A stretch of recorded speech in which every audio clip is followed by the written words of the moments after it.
from Ireland, somebody that we know, we get along with. We've had a very good relationship, and we continue, and we're going to have some big discussions today concerning trade, concerning lots of different subjects. We have a tremendous trade relationship with Ireland, and we'll keep it that way. I think it's going to be expanded very greatly. Probably they want to talk a little bit about tariffs, but I won't mention that. We won't bring that up. But you might want to be discussing that a little bit. But it's an honor to have you, and thank you very much for being here. Thank you. And may I thank you, President, for facilitating this visit, and in what is for us probably one of the most important weeks in the United States. And in many ways, you're affirming the tremendous bonds between Ireland and the United States that go back to the very foundation of this republic. And 35 million people in this country claim Irish descent and Irish heritage. And I spent the first 2 days in Philadelphia, going back really into the heart of that history, and the fact that 3 Irish people born on the island of Ireland signed the Declaration of Independence. It was printed by an Irishman, John Dunlap, and disseminated across the colonies. And Charles Thompson, who was discussed earlier, he designed the bald eagle, the seal of the U.S. So in many ways, our connection is foundational, it's historic. And the Irish helped to build America. We're very proud of that connection. And we think you hosting us here in the White House is affirmation to all the Irish Americans out there and to our diaspora in this country for what they've contributed to America. And that's very much through the prism this year, the America 250. It's a very exciting year. And we're discovering new things. I mean, even a guy from my own city, a guy called Stephen Moylan, who was an aide-de-camp to Washington, he's regarded as the guy who came up with the phrase, the United States of America. First written record, and it's in New York in the history of those bonds. Well, you told me something before that was maybe the most interesting of all. How many presidents are in some way related through blood with Ireland? 23. Can you believe it? Irish presidents. They're great politicians. Yeah. The Irish are great politicians. Absolutely. No, but think of it. 23 are in some form, and many of them have gone to Ireland. Absolutely. Grant went to Ireland after his presidency. Right. I was saying earlier, Ronald Reagan's visit was an extraordinary one in a place called Ballyporeen in County Tipperary. And of course, John F. Kennedy, whose grandfather was Irish, came back, I think, early '63. And that's a very memorable visit because of what tragedy that happened subsequently in the assassination, which touched people in Ireland very deeply. So the Kennedy family is strong. Resonation with Ireland. Well, we like the family too. Yeah. One person in particular, one very non-controversial. I know person. that. Yeah. But now he's doing a very good job. He really is. But we have more, I think, people here by far than you have in Ireland that are of Irish descent. We have. So you have quite a few, but we have a lot. We have a lot more than we have. Yeah. It's pretty amazing by a lot. Absolutely. Yeah. Anyway, thank you very much. It's a great honor. And any questions? Mr. President, visit Ireland in September, and will you stay at Doonbeg? Well, I'm having, it's a great thing, my son and my family. We have a great golf complex in Ireland, one of the best in the world, called Doonbeg. It's in Doonbeg. And it's been amazing, and Rory McIlroy loves it. They all love it. Great golfers. You have a tremendous golf tradition, and it was chosen for the Irish Open, which is a big deal. That's a big event. Absolutely, looking forward to it. Everybody wants me to be there. You just said, I hope you're going to go. I did. And we're going to try. We are going to try, but it would be an honor. But it was a great honor to be chosen. They only choose the best courses in the world for the big opens. It's one of the big ones, the Irish Open. It's really become one of the most important tournaments in the world. I hear it's going to be a fantastic success. Be a great success. Yeah. It's a very hard course. What progress have you made, Mr. President, in getting America's allies to assist the U.S. in escorting those oil tankers through the Strait of Hormuz? Well, we don't need too much help, and we don't need any help, actually. In fact, we just put out a notice. I was watching over the last couple of weeks, and all of our NATO allies were very much in favor of what we did. They thought it was very important. We were just discussing it, actually. Very important that we take out the nuclear threat from Iran, and we've done that very strongly, very powerfully. We've wiped out their Navy, wiped out their military in every aspect. Their Air Force is now decimated. They have no Air Force, no Navy.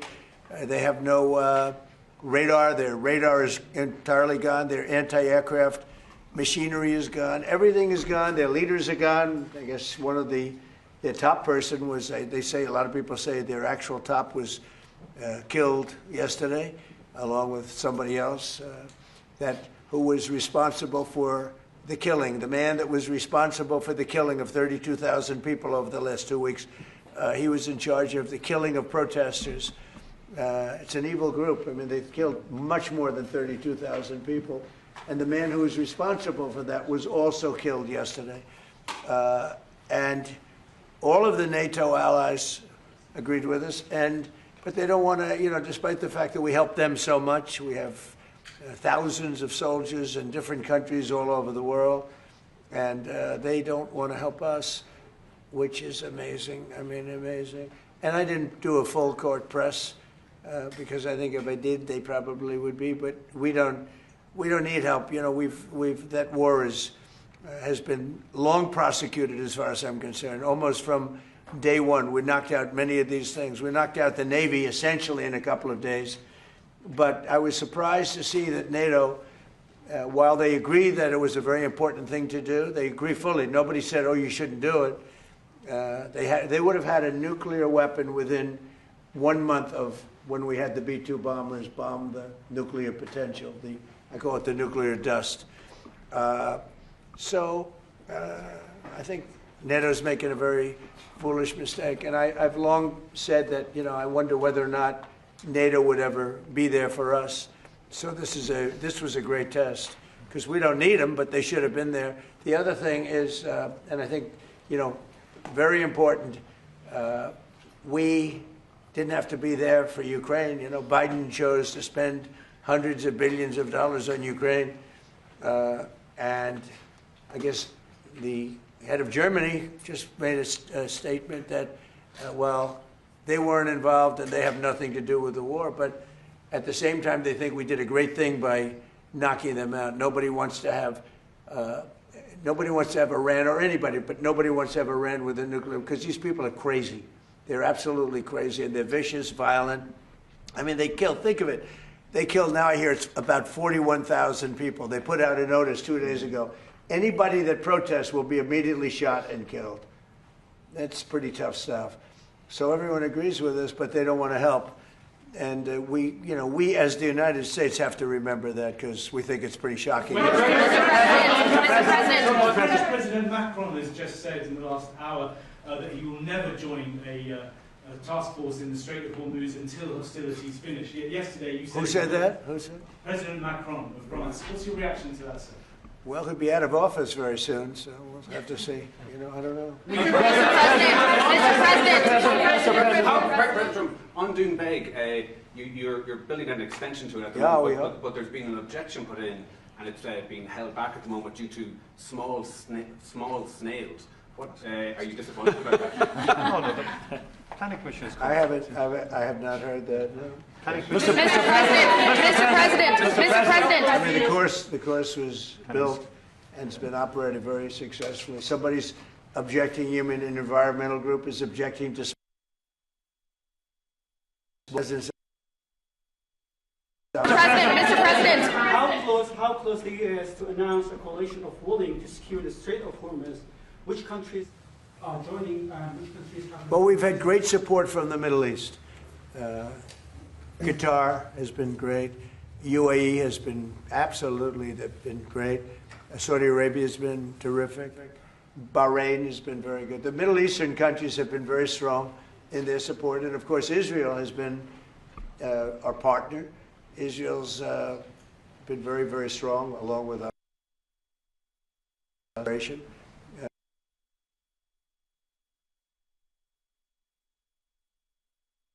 Against Iran. If you look ago, I talked about Iran was a big threat to this country, to this world of ours, and turned out to be I was right. In fact, I said you have to attack Karg Island. You have to attack them years ago when they were acting up. They've been acting up for 37, 47, I guess now 48 years. For 48 years, they've been bad players, vicious players. And you can't let them have a nuclear weapon. If they got a nuclear weapon, I would say they would have used it within 24 hours after having it. And they would have had it if we didn't bomb them out from that great raid with the B-2 bombers 8 months ago or so. You would have had a nuclear war in the Middle East and maybe beyond. I think it would have hit Europe. Maybe not Ireland, but it would have hit Europe. I think you would have been a nice piece of it. It all gets you. It's big enough that you would have been affected. They would have hit Europe eventually. Mr. President, your Director of National Counterterrorism, Joe Kent, he just resigned today. He said he can't support your conflict with Iran. What's your reaction to that? And did you? Well, I read his statement. I always thought he was a nice guy, but I always thought he was weak on security, very weak on security. I didn't know him well, but I thought he seemed like a pretty nice guy. But when I read his statement, I realized that it's a good thing that he's out, because he said that Iran was not a threat. Iran was a threat. Every country realized what a threat Iran was. The question is whether or not they wanted to do something about it. And many people, many of the greatest military scholars are saying for years that presidents should have taken out Iran because they wanted a nuclear weapon. They were, if we didn't do the attack, or if, I'll go a step further, if I didn't terminate the Iran nuclear deal given to us, one of the worst deals ever made by Barack Hussein Obama. Remember when they sent Boeing 757s over there, loaded with cash, hundreds of millions of dollars? You would have been very happy. This was a wonderful, they sent hundreds of millions. People forget that. Does anybody remember? Right? You remember. Hundreds of millions of dollars in a Boeing 757. I think there are two of them loaded. They took the seats out and they put cash. And it was so much that there wasn't a bank in Virginia, Maryland, or D.C. that had any money left. They stripped them of all their money, put it into place, sent it to Iran, almost as ransom. That's not going to happen with Trump. And nobody ever did anything about it. Nobody ever said anything about it. Can you imagine if I did that? So they've been a threat for a long time. But they've really been a threat. If I didn't terminate Obama's horrible deal that he made, the Iran nuclear deal, you would have had a nuclear war 4 years ago. You would have had nuclear holocaust, and you would have had it again if we didn't bomb the site. So when somebody is working with us that says they didn't think Iran was a threat, we don't want those people, because, and there are some people, I guess I would say that, but they're not smart people or they're not savvy people. Iran was a tremendous threat.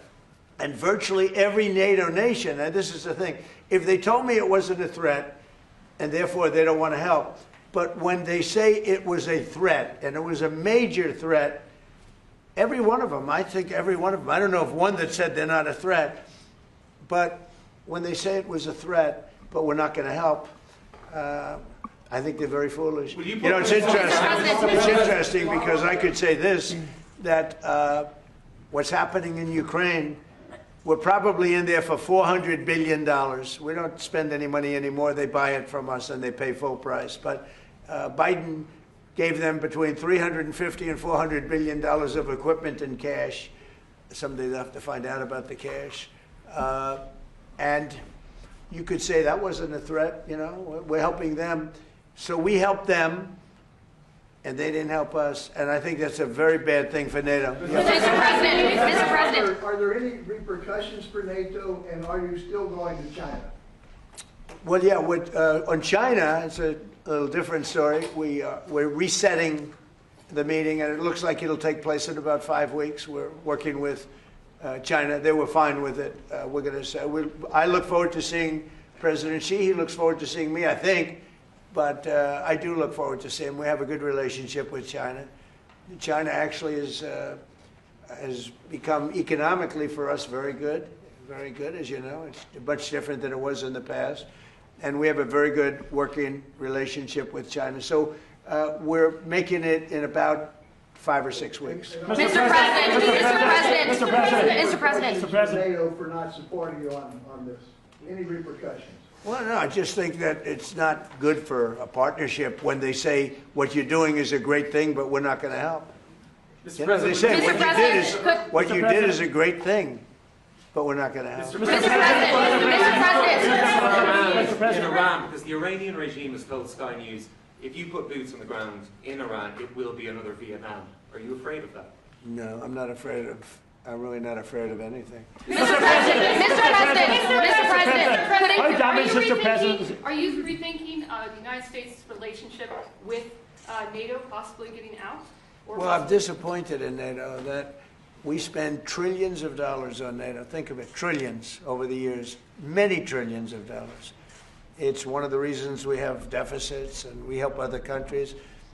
And when they don't help us, I mean, it's certainly something that we should think about. I don't need Congress for that decision. As you probably know, I can make that decision myself. I'd work with some very smart people.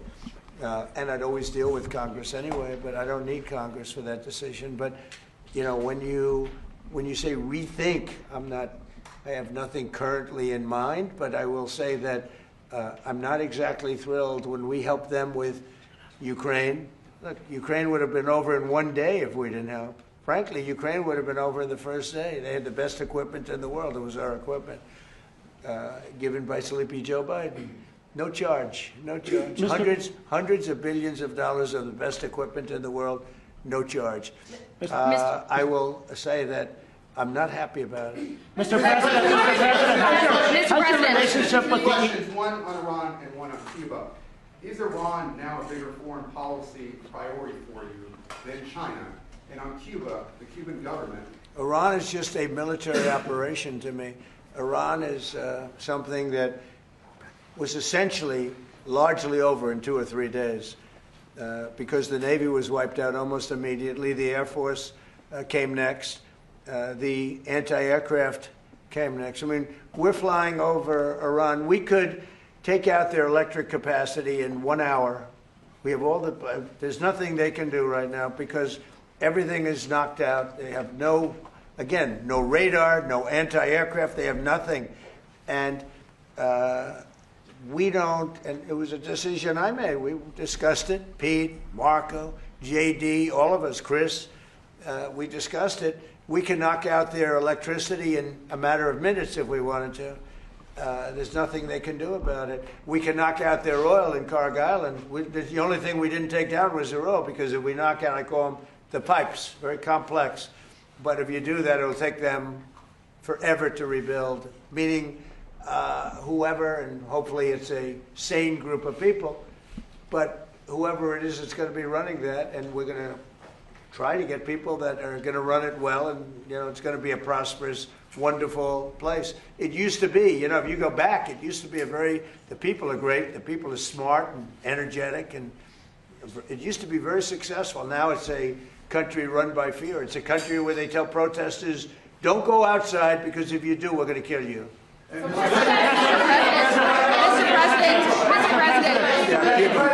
Mr. President. Well, Cuba right now is in very bad shape. They're talking to Marco, and we'll be doing something with Cuba very soon. We're really focused on this, but we're dealing with Cuba. Marco, do you want to say a couple of words about it? Yeah, I mean, Cuba has an economy that doesn't work and a political and governmental system they can't fix. It's not dramatic enough. It's not going to fix it. So they've got some big decisions to make over there. But Secretary Rubio, do you support, and I know this is up to Congress, do you support easing the trade embargo if you get more cooperation from Havana? Well, I'm not going to discuss what we would talk about or not. Suffice it to say that the embargo is tied to political change on the island. The embargo is codified. And but the bottom line is their economy doesn't work. It's a non-functional economy. It's an economy that has survived. That revolution, it's not even a revolution, that thing they have, has survived on subsidies from the Soviet Union and now from Venezuela. They don't get subsidies anymore, so they're in a lot of trouble. And the people in charge, they don't know how to fix it. So they have to get new people in charge. That's what has to happen. And the relationship we have with Venezuela has been I think you could almost say incredible. It's been really good. It's been good for Venezuela, and it's been good for us. And I congratulate the Venezuelan baseball team because that was a big win. And I guess they play another game tonight in the finals. This is the first time they've ever been in the finals, and it was pretty exciting. Yes. Iran is just a military operation to you. But do you have a day after plan? And if so, what is your day after plan for Iran? Well, we have a lot. Look, if we left right now, it would take 10 years for them to rebuild. But we're not ready to leave yet. But we'll be leaving in the near future. We'll be leaving in pretty much the very near future. But right now, they've been decimated from every standpoint. And again, we've had great support from countries in the Middle East, great support. But we've had no support from, essentially, no support from NATO. Mr. President, what about your relationship, Mr. President? What about your relationship with London? Has it been damaged by the fact that Keir Starmer isn't supporting you in this war? And has your opinion of Keir Starmer changed because of this? Well, he hasn't been supporting the United States. I went out of my way. As you know, they couldn't make a deal with Biden because they had no real administration to make a deal, Biden. But we made a deal. We made a good deal for them. And frankly, probably wasn't appreciated. I do look forward to seeing.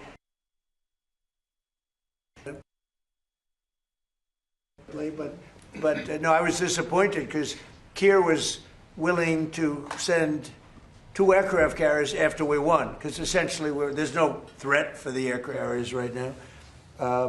And I said, no, we want things sent before the war, not after the war is won. So, yeah, I'm disappointed with Keir. I like him. I think he's a nice man, but I'm disappointed. Mr. President. You see that man right there? You know who that is? Churchill. Winston Churchill. The late, great Winston Churchill.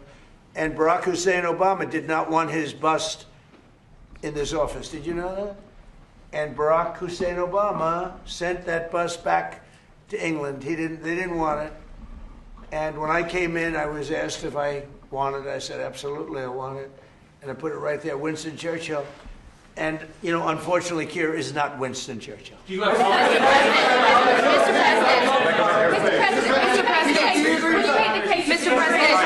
President. No, hold it. Right. Just could I hold it? Hold it.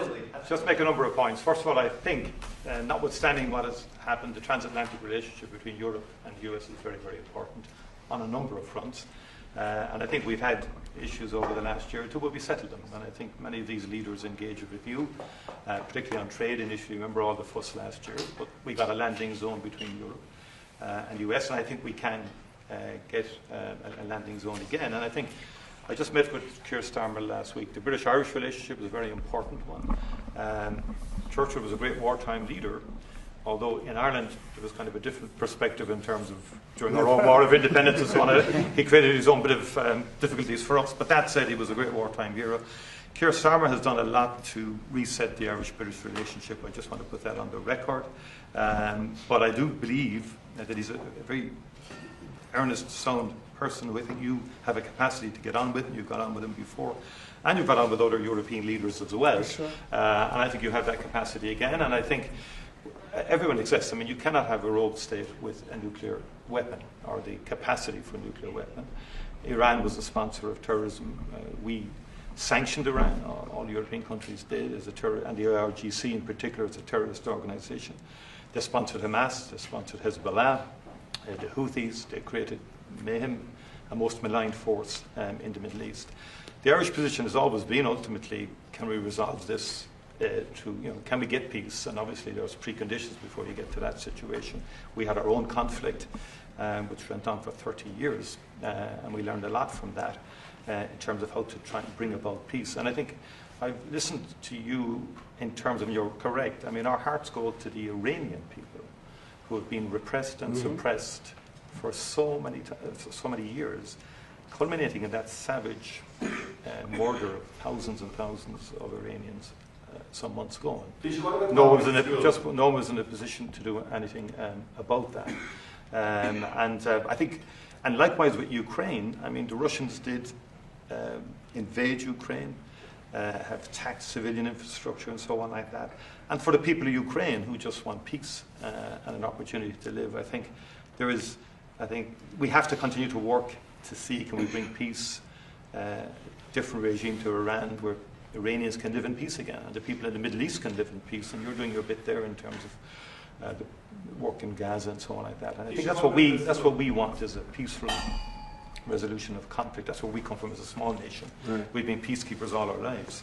And we're the longest serving nation in terms of provision of peacekeeping forces in the world, as it turns out. But we think ultimately all conflicts come to an end, and I think we have to try and work towards that end. And I'm sure European leaders and the U.S. administration will engage, and hopefully we can get a landing zone.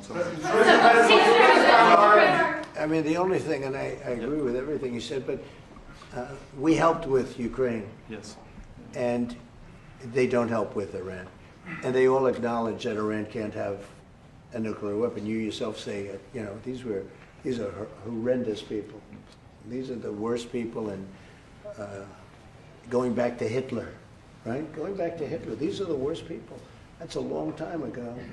And there's been nothing close. Every problem, so many deaths, 90% of the people that got blown up by landmines, they loved them. Soleimani, we killed him. If we didn't, it might be a different story, because he was a horrible person, but he was a very powerful person and leader, smart. But we killed him. If we didn't, I think you'd have it. I did. But I think it would have maybe a different situation. It wouldn't have been so easy as it has been, because it has been very easy. It's all of their military is there, but you can always have somebody drop a mine in the water. It's like terrorism. Yep. And then you have the people that own the billion-dollar ship saying, well, let's not move that ship yet because we want. So we thought that Europe would help that, because they do have some minesweepers.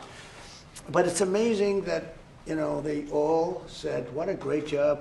They would call me congratulating us on the great job we did with respect to Iran, and we knocked the hell out of them. They're no longer the bully of the Middle East. They were known as the bully of the Middle East, and they're not the bully anymore.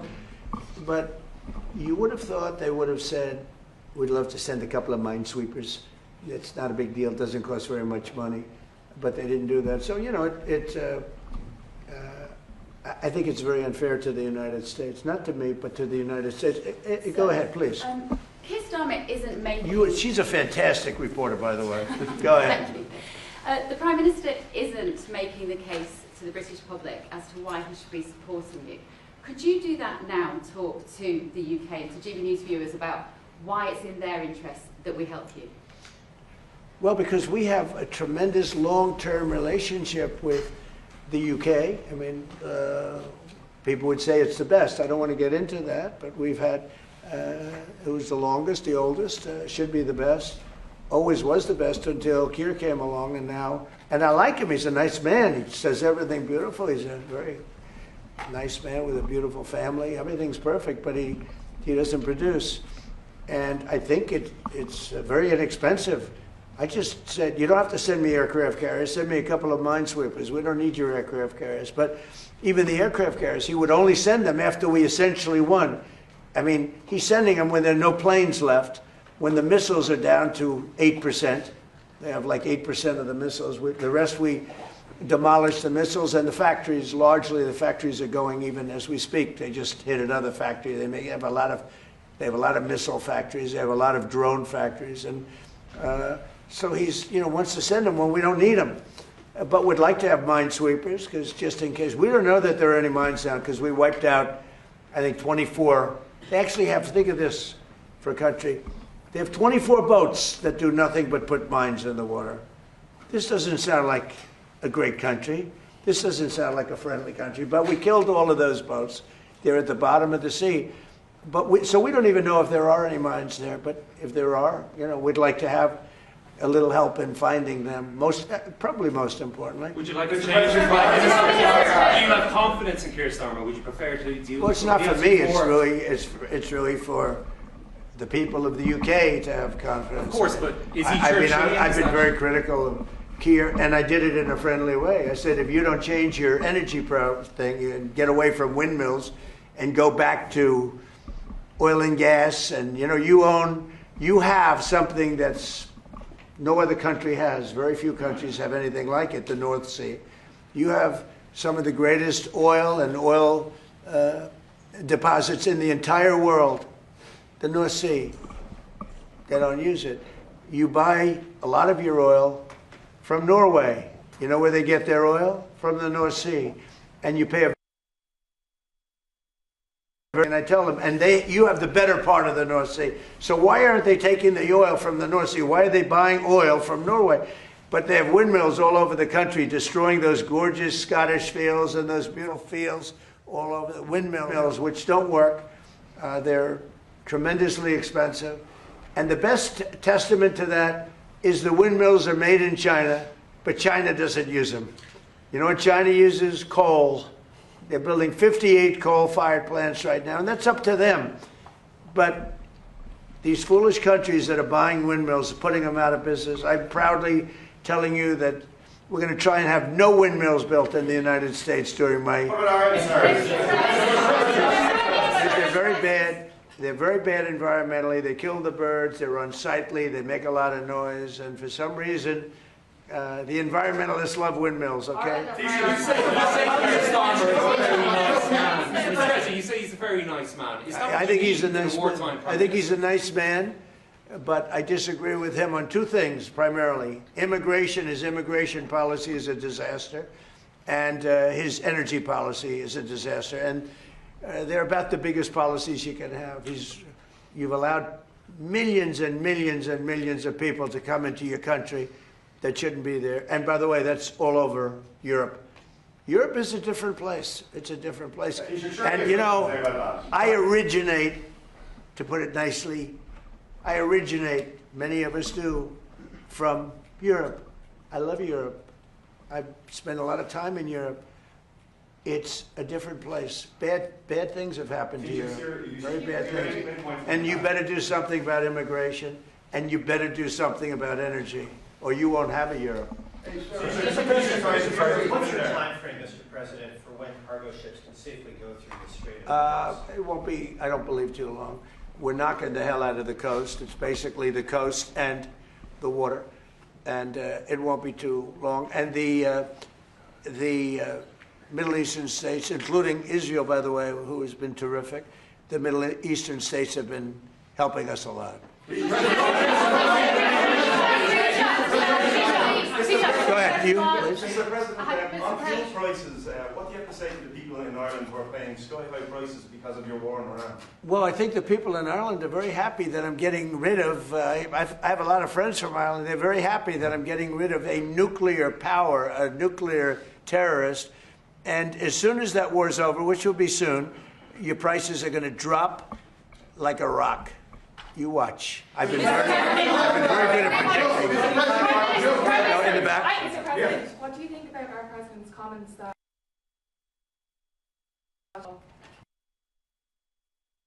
What do you think about our president's comments? Can you speak? You're speaking right into your phone. Mr. President, how do you respond to the and consulate in the Kurdistan region? You want to answer that? Yeah. You want to? Yeah. The state has control over the embassy. Look, there have been a lot of militia attacks against our base or our embassy in Iran. I think Marco's done a good job of limiting the number of people who are at that embassy so we can provide essential functions but also protect our people. But it goes to show there are a lot of terrorists in that region of the world, and we've got to eliminate them when we find them. And you can't give them nuclear weapons.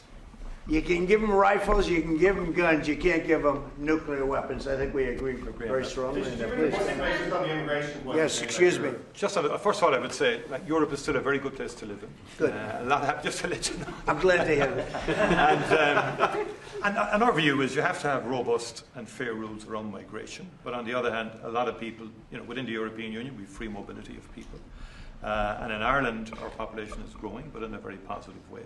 Our economy is going well because we're attracting a lot of people from Europe and beyond into work, legally and validly in our country. In fact, I'd love if we could develop a legal pathway between the US and Ireland into the future because of our history and so on like that, that we could have a legal pathway, because no one is in favour of illegal migration or and so forth, so you have to have robust rules for that. But fundamentally, I think sometimes Europe gets characterised wrongly in terms of it being overrun or whatever like that. It's much more robust now. There's much more stronger mechanism in place to facilitate legal migration. I think it's important that understanding is there. We need more economic growth in Europe. It doesn't have the same focus on innovation as you do here in the US. We discussed that earlier with the Vice President in terms of technology, in terms of AI. We need to pivot more to innovation as opposed to regulation. I think investing in people, and that's the key to, I think, our collective future. But we do take there and listen. Mr. Prime Minister, Mr. President, Irish President has said that your war against Iran is illegal. It's an attack on international law. Who said that? The Irish President. Look, he's lucky I exist. That's all I can say. Because if you're going to allow countries that are sick and demented, and they are demented, to have nuclear weapons, everybody in the whole world should be very thankful. And I'm disappointed in NATO, very disappointed. I'm disappointed in a couple of other countries too. But they should be very thankful that this group of people feels the way we do. Because if a country like Iran was allowed to have the power of a nuclear weapon, if we didn't stop them. I stopped them twice. I stopped them my first term when I terminated the Iran nuclear deal, which was Barack Obama's deal. It was one of maybe the worst deal I've ever seen. It gave everything to Iran, including billions of dollars in green cash. I don't mean cash, I mean green cash flown over by airplanes. I can't to this day believe that was allowed to happen. And come to think of it, it would be a good thing for somebody to look at. Does the president have the power to hand hundreds of millions of dollars of cash to terrorists? But it began with that, and I terminated that deal. If I didn't terminate that deal, we might not be here right now. If I didn't terminate that deal, unbelievable nuclear holocaust would have taken place. And then I did it a second time when we hit them with the B-2 bombers, and we totally obliterated their potential nuclear weapon that they would have had in less than 1 month. They think 2 weeks, but in less than 1 month. And it would have been, I believe it would have been a much different world than it is right now. We have to go, we're going to a lunch, so maybe we'll take one more nice one. Can I ask you how you're doing with your legal case against the BBC and their fake news documentary? Well, the BBC was incredible. What they did is they had me speaking something I never said. And I've never seen anything quite like it. You know, CBS had that. We had the situation on 60 Minutes, and not the current owners, the past owners. The current owners, I think, are good, Ellison. But BBC took it a step further. They actually they put words in my mouth, and I said some pretty bad things. And I didn't say them. It was AI generated. And I said, I never said that. In fact, some of my people said, wow, that was pretty bad stuff you said. I said, what did I say? I'm pretty good at this stuff. I mean, if you can go through years of these press conferences and you're a popular president of the United States that won in a landslide, that won all 7 swing states, that got record numbers of votes, I mean, so I guess I'm okay at this stuff. I said, I never said that. And then we found out it was AI generated. And they admit they made a mistake. BBC. But I watched them this morning for some crazy reason, and it was so inaccurate. Their reporting of the war was unbelievable. We have decimated that country. And if you watch BBC, it's almost like they're fighting us to a draw. They're not fighting us to a draw. It was very inaccurate news. It was fake news. So I'm very proud of the term fake news because it was my term. I came up with it, but it's no longer accurate. It really is. It's corrupt, fraudulent news. It really is. It's fraudulent. It's not just fake. It's beyond fake. It's really criminal what they do. But I watched BBC this morning, and I don't know much about BBC other than what what took place, because people were calling me saying, that was a terrible thing you said. I said, what did I say? And I said, I never said that. And when we checked it, do you agree? They agree. It was somehow generated, I guess, by AI or something, with me saying unbelievable. So we brought a lawsuit against them. They admit they're guilty, but we'll see how it comes out. Thank you. I like that question. I like that question. Thank you very much. We'll see you later. Thank you.